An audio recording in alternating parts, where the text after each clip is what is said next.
Alors, première définition que je vais rappeler, c'est que E est un extrémal de taux. Ça veut dire que quel que soit M des points sur le tétraèdre, appartenant au tétraèdre, si E est égal à M, si E appartient au segment Mn, alors on va voir E qui est égal à M ou E qui est égal à M. Donc ça, c'est la définition de extrémal. Alors, la première étape, je vais commencer par montrer que, alors, si S est extrémal,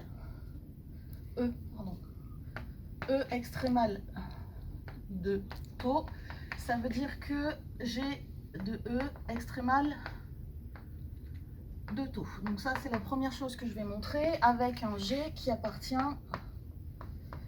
à l'ensemble des isométries de taux.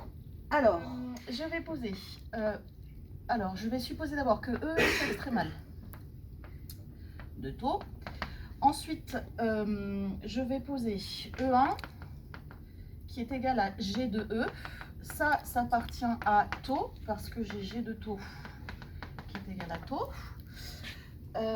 Ensuite, je vais prendre M1, N1 appartenant au tétraèdre et je vais poser M qui est égal à G-1 de M1, N qui est égal à G-1 de N1.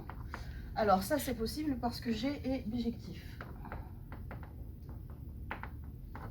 Ensuite, qu'est-ce que je vais dire? Ensuite, qu'est-ce que je dis? Oui, alors comme G est affine, je vais avoir G-1 qui est aussi affine et je vais avoir que G-1 de M1, N1, c'est égal au segment G-1 de M1, G-1 de N1. Et ça, c'est le segment Mn. Alors, comme j'ai aussi que G-1 du tétraèdre, c'est le tétraèdre, ça va vouloir dire que Mn, ici, est inclus dans le tétraèdre. Alors, après ensuite, qu'est-ce que je vais dire? J'ai E1 qui appartient à... Alors, je vais partir. Je vais dire soit E1 appartient au segment M1, N1. Ça veut dire quoi? Ça veut dire que G-1 de 1, il va appartenir à Mn. Ensuite, ça veut dire quoi ça aussi? Ça, c'est E. Donc, ça veut dire que j'ai E qui appartient au segment Mn. Or, je sais que E est extrémal de taux, du tétraèdre. Donc, ça veut dire que E est égal à M ou E est égal à N. Donc, ça veut dire que G de E, c'est égal à G de M, G de E est égal à G de E. Donc, c'est-à-dire que j'ai E1 qui est égal à M1 ou E1 égale N1. Donc, ça veut bien dire que E1 est extrémal du tétraèdre. Donc, ça veut bien dire que G de E extrémal du tétraèdre. Étape 2. Alors, dans l'étape 2, qu'est-ce que je vais montrer? Je vais montrer que si j'ai un sommet du tétraèdre, alors, si un point est un sommet du tétraèdre, alors ce point est extrémal. Alors, on va commencer dans ce sens-là.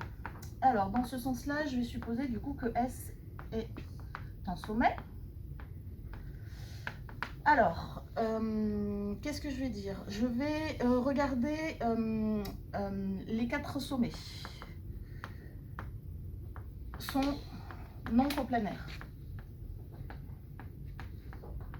Donc, ça veut dire qu'ils forment un repère affine. Je vais regarder le repère affine que je vais appeler R1. Celui qui est constitué avec les 4 sommets et pour origine S1. Donc je vais regarder le repère qui a pour origine S1 et avec qui est formé avec les 4 sommets. Alors, dans ce repère-là, je vais prendre un point M qui va avoir dans ce repère-là pour coordonnées M1, M2, M3. Ce point-là, si je le prends dans appartenant au tétraèdre, ça veut dire que je vais avoir, quel que soit i appartenant en 3, je vais avoir les mi qui vont être positifs ou nuls. Ensuite, je vais voir pareil avec un point n. Alors après, ensuite, qu'est-ce que je vais dire? Je voudrais que S soit un extrémal. Donc je vais prendre le point S qui appartient à Mn, qui lui est inclus dans le tétraèdre. Donc je vais partir de là et je vais montrer que S est égal à M, où S est égal à N. Alors, comment je vais faire ça? Je vais me placer dans le repère et je vais regarder que si S appartient au segment, ça veut dire que S, il est considéré comme un barycentre. Donc ça veut dire que je peux dire qu'il existe un lambda appartenant à 0,1 tel que S, c'est le barycentre. Alors, du point M affecté du coefficient lambda et du point N affecté du coefficient 1 moins lambda. Maintenant, si je commence à passer par les coordonnées, je vais avoir, quel que soit i appartenant à, bon, les en 3 là, pour toutes les coordonnées, je vais avoir lambda mi plus 1 moins lambda ni. Donc ni, c'était les coordonnées du point N qui est ici. Ça va valoir 0. Donc ça définit en barycentre. J'ai ça. Première chose, si lambda égale 0, ça veut dire que S1, il va être égal à N. Si lambda égale 1, ça veut dire que S1 est égal à... Non, c'est S, pardon. Alors attendez, il y a un problème avec les notations. S1. C'est A100 ici. Je vais regarder S1, ce qu'il fait. Donc ici c'est M, et donc je vais regarder si lambda appartient cette fois-ci à ça. Donc qu'est-ce qui va se passer? L'égalité qui est écrite ici, c'est une égalité, c'est une somme. Ça là, c'est une somme de positifs. Donc si c'est une somme de positifs, ça veut dire que je vais avoir mi qui est égal à mi qui est égal à 0. Pourquoi? Parce que du coup je suis là-dedans, donc je vais avoir lambda qui est différent de 0. Donc ça c'est égal à 0, et comme lambda est égal à 0, ça veut dire que lui est égal à 0. Comme lambda est aussi différent de 1, ça veut dire que si ça c'est égal à 0, ça veut dire que comme ça c'est différent de 0, c'est ça qui va être égal à 0. Donc c'est pour ça que ça revient à ça. Et ça veut dire que du coup, je vais avoir m qui est égal à n et qui est égal à S1, c'est-à-dire toutes les coordonnées. Donc ça veut dire que du coup, je vais avoir S1 qui est un extrémal du tétraèdre. Je fais la même chose, donc de manière analogue. Alors cette fois-ci dans les repères que je vais appeler RI, c'est les mêmes constitués des 4 sommets du tétraèdre, avec origine SI. Donc ça veut dire que je vais avoir que, quel que soit I appartenant à un 4, là les entiers, SI extrémal de taux. Donc ça veut dire que du coup je vais avoir tous les sommets qui vont être des extrémaux. Dans l'autre sens, ici. Alors dans l'autre sens, je vais supposer que le point il est extrémal. Donc je vais avoir un premier cas. Premier cas, le point il appartient à une arête. Donc je vais prendre par exemple S1, S2, puisque de toute façon ça va marcher de manière analogue pour toutes les arêtes. Donc si c'est une arête, comme S est extrémal, ça veut dire que, alors de taux, ça veut dire que du coup S égale S1 ou S égale S2. Donc ça veut bien dire que S c'est un sommet. Deuxième cas, je vais regarder lorsque S appartient à une face. Donc je vais prendre la face S1, S2, S3 par exemple, et ça marchera de la même manière pour toutes les autres faces. Donc je vais faire un petit dessin, ici, là. Alors S1, S2, S3, S4. Je vais prendre S dans la face qui est ici. Alors je vais essayer de mettre de la couleur. Alors je prends S qui est ici. Je vais considérer la projection qui est là. C'est-à-dire la projection de S sur le segment S2, S3 par rapport à S1. Donc je vais regarder ça. Et donc je vais avoir que S1, alors S il appartient au segment S1, E1, qui lui est inclus dans le tétraèdre parce que le tétraèdre est convexe. Donc ça veut dire que comme S est extrémal, je vais avoir quoi? Ben, je vais avoir que S il est égal à S1 ou S est égal à E1. Or, si S égale E1, j'applique le cas numéro 1. Et qu'est-ce que j'ai? Ben, je vais avoir S qui est égal à S2 ou S égale S3. Donc ça veut dire que S est un sommet. Je fais pareil pour n'importe quelle autre face puisque ça va fonctionner de manière analogue. Donc ça veut dire que si S appartient à une face, ça sera un sommet. Troisième cas. Le troisième cas, c'est quand S est à l'intérieur. Alors, intérieur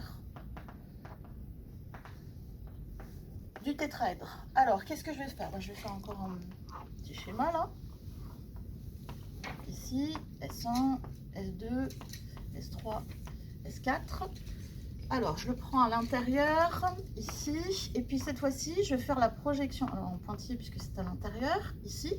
Donc, la projection de S par rapport à S1, et cette fois-ci sur la face opposée au sommet.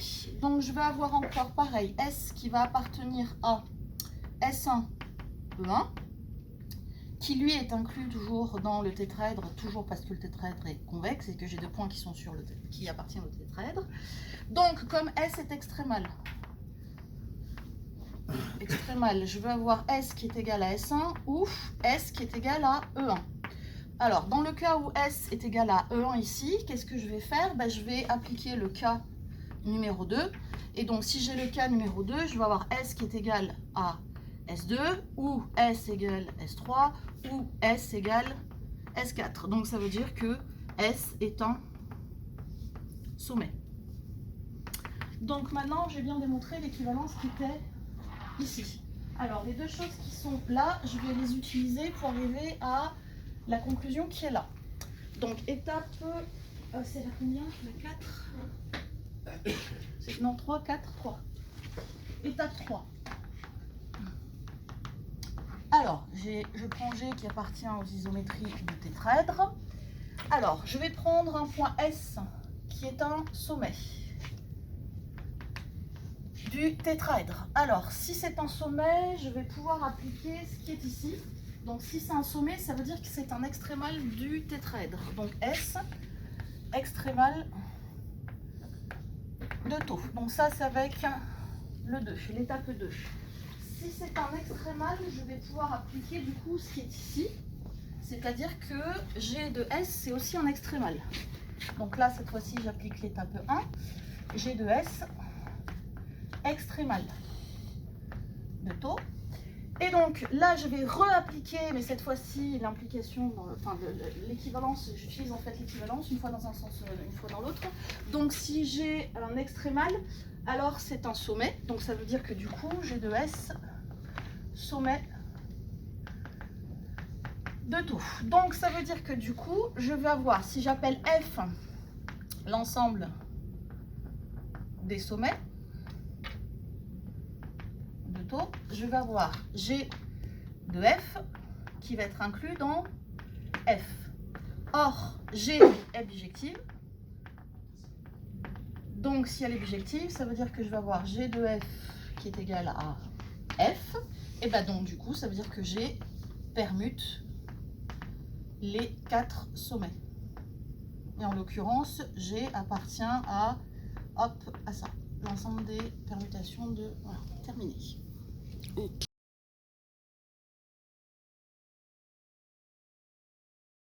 Alors, quelques petites questions. Donc, d'abord, sur la définition de G est dans is de taux. G est dans is de taux. On voit bien que dans son développement, Valérie a supposé que c'était, par définition, G de taux égale taux. Et ça, elle l'a utilisé dès le début, ici. En fait, on peut prendre comme définition un peu plus large G de taux inclus dans taux. Pourquoi? Ben parce qu'à partir du moment où G est une isométrie, alors G, isométrie, conserve les longueurs. Or, la plus grande longueur, donc la plus grande longueur dans le tétraèdre, qu'on peut créer à l'intérieur du tétraèdre, est conservée.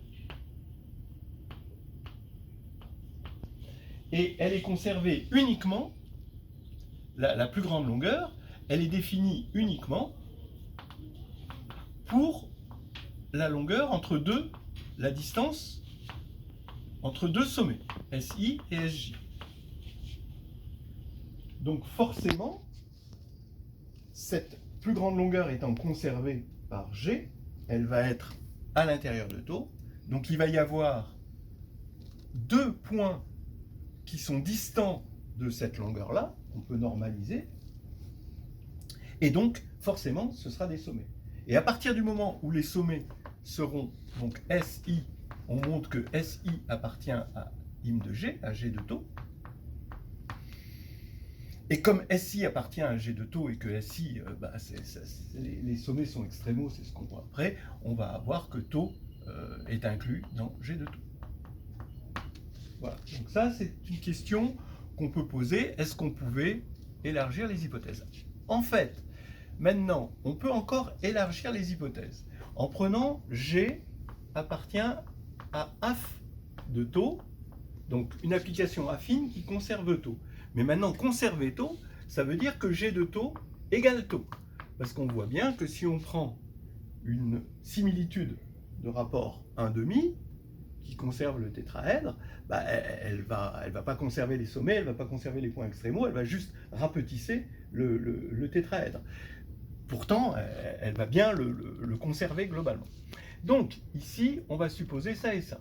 Et là, on se rend compte, quand on suit la preuve, qu'à aucun moment, on s'est servi du fait que G était une isométrie. On s'est servi juste de la conservation du barycentre. Donc, tout fonctionne. C'est pour ça que le jury, ici, va insister sur cette hypothèse qui est absolument incontournable. Et dans une leçon sur les barycentres, va insister sur est-ce que c'est possible d'être affine, parce que finalement, conserver les barycentres revient à être une application affine. Et isométrie, il y a un petit peu de la triche. Donc la seule hypothèse qu'il faut rajouter, c'est que vraiment on a l'égalité ici. Ensuite, une autre question que peut poser le jury, c'est comment vous construisez un tétraèdre régulier? À quel moment on s'est servi qu'il était régulier? En fait, on ne s'est pas tellement servi du fait qu'il était régulier, puisque si on suit les choses, c'est juste affine. À partir du moment où G de tau égale tau, finalement, on s'est servi que du affine, et le fait que ce soit un tétraèdre, on s'est juste servi que c'était un tétraèdre plein, bon, un tétraèdre qui était de dimension 3, voilà. Mais comment on construit un tétraèdre régulier? Ça, c'est si on est sur une leçon sur les isométries. Alors d'abord, comment on construit un tétraèdre régulier? D'abord, l'idée, c'est de savoir construire d'abord un triangle équilatéral. Comment? On prend deux points. Et là, on prend la médiatrice de ces deux points. Okay, et puis, on va prendre ici un point qui est à égale distance. Et il faut que cette distance, donc tous ces points sont à égale distance de ces deux points. Et là, on va prendre un point dont la distance correspond exactement à la distance qu'il y avait au départ entre les deux premiers points. C'est comme ça qu'on construit un triangle équilatéral. Maintenant, ça va être pareil. On va prendre trois points, et ils sont dans un plan comme ceci, et ils forment un triangle équilatéral. Et pour obtenir un tétraèdre régulier, on va prendre la médiatrice de ces trois points. La médiatrice de ces trois points, c'est une droite perpendiculaire au plan. Alors là, évidemment, on parle vraiment de médiatrice, d'isométrie. Là, on est dans le langage complètement euclidien.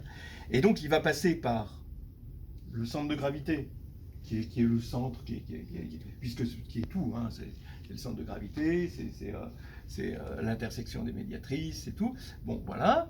Et là, on va prendre une perpendiculaire, ce qui va faire que c'est ça la médiatrice ici.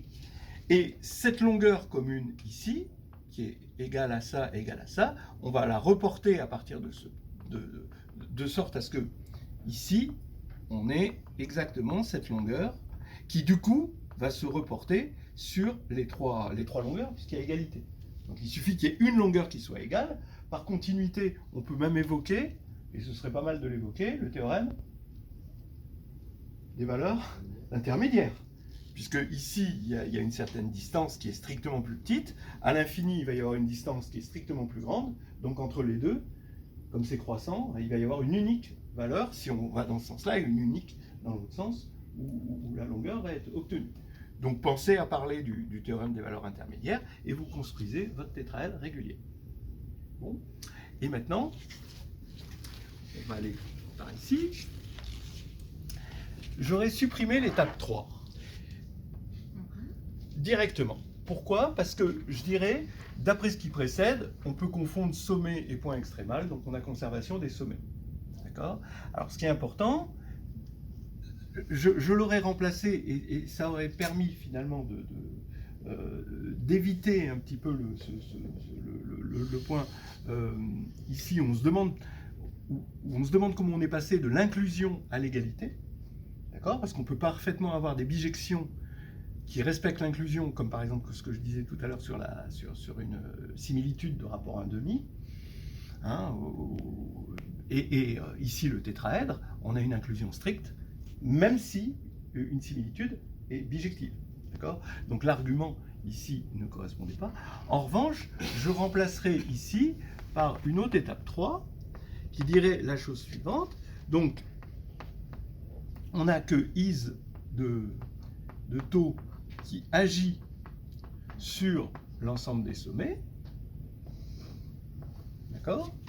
Et donc, par action de groupe, comme ça nous permet de placer aussi les choses dans l'action de groupe, on a is de taux qui va s'envoyer dans S des sommets. D'accord? Voilà. Dans le groupe de permutation des sommets.